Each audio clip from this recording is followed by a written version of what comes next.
Olá a todos, bem-vindos aí a mais uma aula de introdução à teoria dos grafos. A gente já vem apresentando aí desde a aula passada uma maneira nova de interpretar situações que podem ser reais ou situações hipotéticas a partir de um esquema que não é exatamente aquele esquema geométrico que a gente estava usando, tá? Mas é uma ferramenta que, embora não seja corrente, ou não seja muito frequente no ensino regular, tá? Ela pode te ajudar bastante em Olimpíada ou em situações aí que podem aparecer na sua vida, tá? Bom, aqui eu coloquei dois exemplos de grafo, tá? Só para lembrar, um grafo vai ter um conjunto de vértices e vai ter um conjunto de arestas, tá? Então aqui, essa figura aqui, ó, ao invés de desenhar a minha figura do jeito que ela está aqui, eu poderia simplesmente dizer que esse grafo ele tem um conjunto V de vértices, que eu chamei de A, B, C, D e E. Tá? E tem um conjunto de arestas ou elos, que aqui eu vou usar a seguinte notação. Como o A está ligado ao E, eu vou escrever a aresta AE. Tá? E vou descrever todas as outras. Bom, eu tenho BE também, né? BC, CE, DE e DC. Tá? Então, ao invés de desenhar essa figura, eu poderia simplesmente apresentar esse conjunto aqui. Tá? O interessante é que, uma vez descrito dessa forma, tá? Não importa o formato da minha figura. Eu poderia muito bem representar por essa figura aqui ou por qualquer outra que mostrasse as mesmas relações com os vértices. Na verdade, quando eu faço isso, eu tenho o que a gente chama de dois vértices isomorfos, dois grafos isomorfos. Tá? A gente vai estudar talvez isso um pouco mais tarde, mas o importante é isso. Essa descrição aqui pode ser representada por essa figura ou por qualquer outra figura que represente as mesmas características do grafo original, que é esse conjunto de vértices e esse conjunto de arestas. Bom, é óbvio que nada vai substituir a descrição completa do grafo, tá? Mas eu também posso resumir algumas características que pode fazer a diferença entre o que me interessa para resolver o exercício e o que está só na minha cabeça poluindo e não deixando eu enxergar com clareza aquilo que eu queria demonstrar. Tá? Então, uma maneira de você fazer um resumo do que acontece aqui com o grafo, e aí quando eu falo em resumo, eu tenho que lembrar que sempre que você resume as suas informações, você perde algumas informações para poder ganhar objetividade no estudo daquelas que te interessam de verdade. Tá? Eu posso pensar em resumir, por exemplo, descrevendo quantas são as arestas, não quais, mas quantas são as arestas que partem ou chegam no vértice A. Tá? Eu vou usar essa notação aqui, ó, D de A, para dizer quantas são as arestas, quantos são os elos que partem ou chegam em A. E olhando aqui na minha figura é muito fácil, né? Só tem uma. Claro, se eu olhasse aqui também, ó, só tem uma que envolve o A. Tá? Então, eu digo que o grau do vértice A é 1. Tá? Eu posso pensar a mesma coisa para cada um deles. Nota o seguinte, se eu não tenho essa informação, tenho só essa daqui, não é suficiente para eu saber qual é o grafo.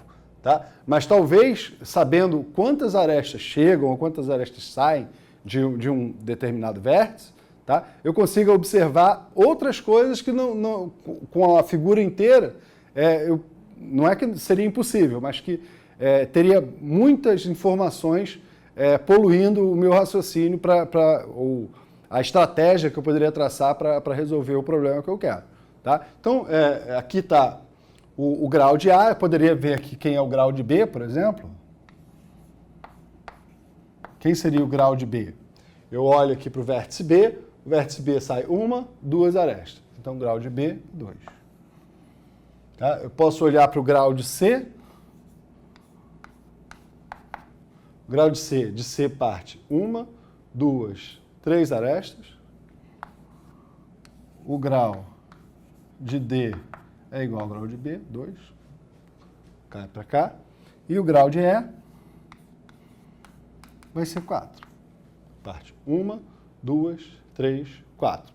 Isso daqui ó, é um resumo do que acontece com cada um dos vértices. Claro que eu perdi informação. Para onde vai essa aresta, por exemplo? Eu perdi essa informação. Tá? Mas isso, embora eu não tenha essa informação, eu tenho, talvez, de uma forma resumida, eu consiga pensar mais claro com o que eu vou fazer com esses números, por exemplo.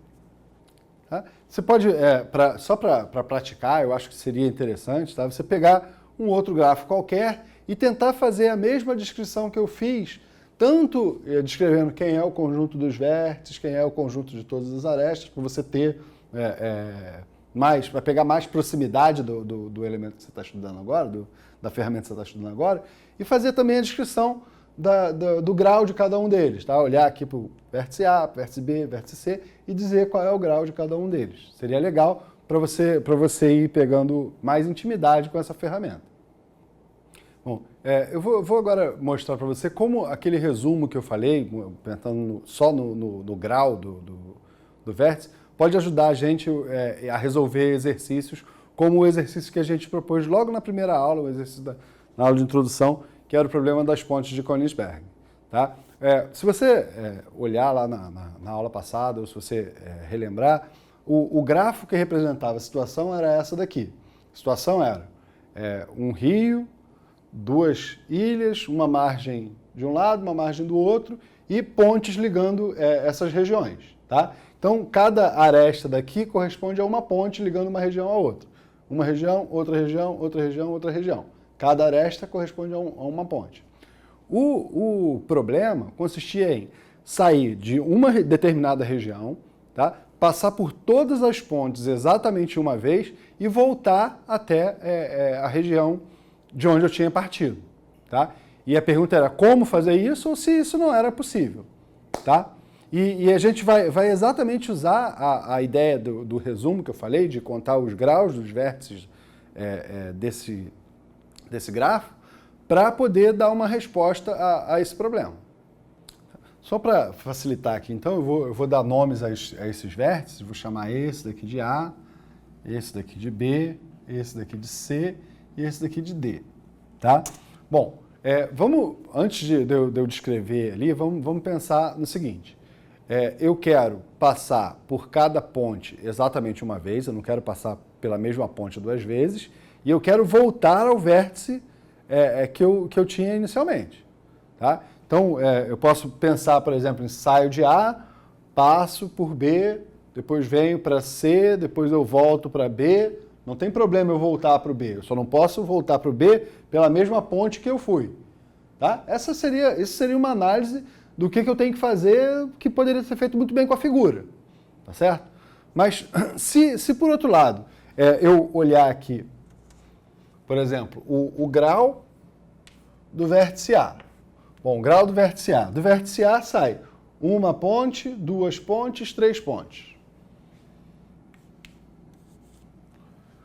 Do vértice B sai uma, duas, três, quatro, cinco pontes. Então, o grau de B é 5.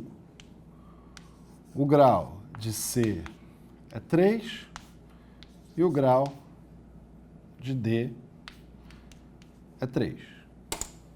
Tá bom? Então, agora eu vou parar de tentar encontrar um caminho passeando com o dedo pela figura, tá? E vou dar uma olhada nesses graus aqui. Isso é um resumo do que eu tenho ali. Tá? Vamos ver o que a gente vai poder afirmar sobre isso. Bom, conforme a gente for avançando no estudo da teoria dos gráficos, a gente vai poder aí, depois dizer quando é que esse tipo de problema, exatamente esse problema de passar por todas as arestas, voltar para o mesmo lugar, ou simplesmente passar por todas as arestas, vai ter ou não solução. Mas, por enquanto, vamos só analisar o que aconteceria nesse caso. Tá? É óbvio que não é razoável você tentar testar todos os caminhos, porque já nesse caso, mesmo com poucas arestas aqui, já a quantidade de caminhos é muito grande, então você não vai conseguir descrever um por um até dizer tem essa solução ou simplesmente não tem solução porque eu testei todos. Tá? Bom, vamos fazer o seguinte. Eu vou considerar que eu tenho que sair de um dos vértices, eu tenho que sair de uma das regiões da cidade. Tá? Então eu escolho, por exemplo, a região A. Tá certo? Eu vou sair da região A. O fato de eu sair da região A significa que tem que ter uma aresta saindo de A. Então tem que ter pelo menos uma aresta saindo de A.